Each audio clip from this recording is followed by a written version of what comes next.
ティングも見直した。なんだっけ、Amazon で買ったスロージェットなんだけど、買ったのこれなんですけど、なんか書いてある版って純正と全然違くて、純正が35だったのかな、スローが。なんだけど安定しなかったから、ちょっと下げてったら30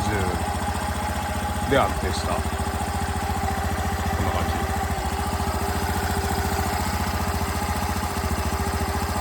じで、イオンも